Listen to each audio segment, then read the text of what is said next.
I do think that Al Qaeda currently is the number one jihadist enemy around the world, but it's certainly not the only one.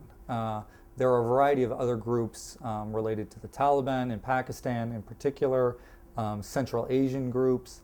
There are a number of organizations that have relationships with sort of the central Al Qaeda movement in Pakistan, but operate relatively independently that are also worrisome.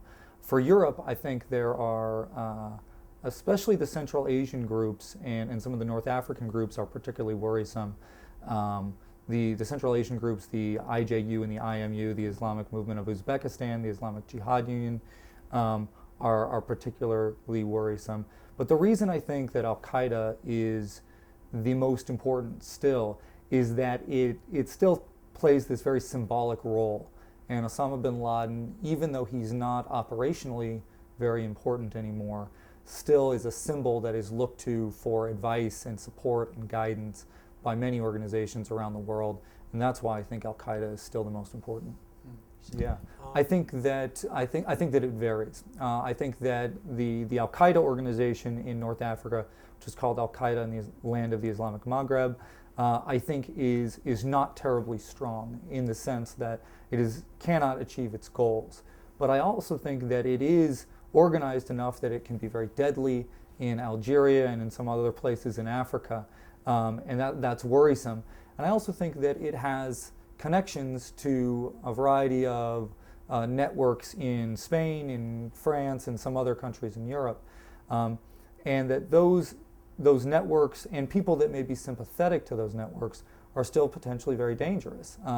Not that they are necessarily part of Al Qaeda directly, but there are people out there that are sympathetic to Al Qaeda's goals, and they can plug into this movement based in North Africa that is potentially very dangerous.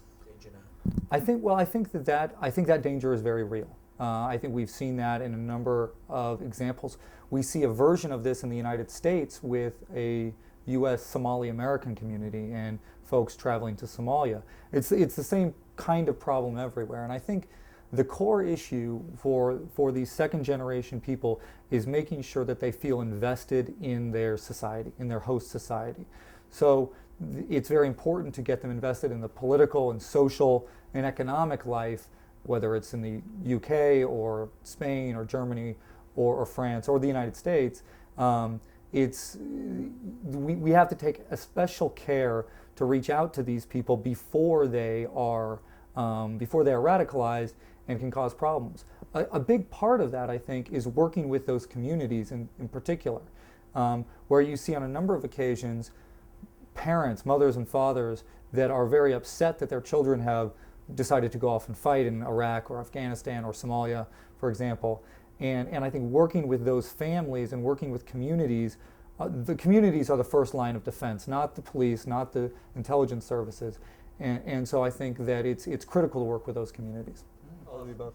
Well, I think the answer is definitely, to combat jihadism, we need to use a variety of tactics. And I think that there is a place for the kinds of military operations in Afghanistan and Pakistan, but it's secondary, really.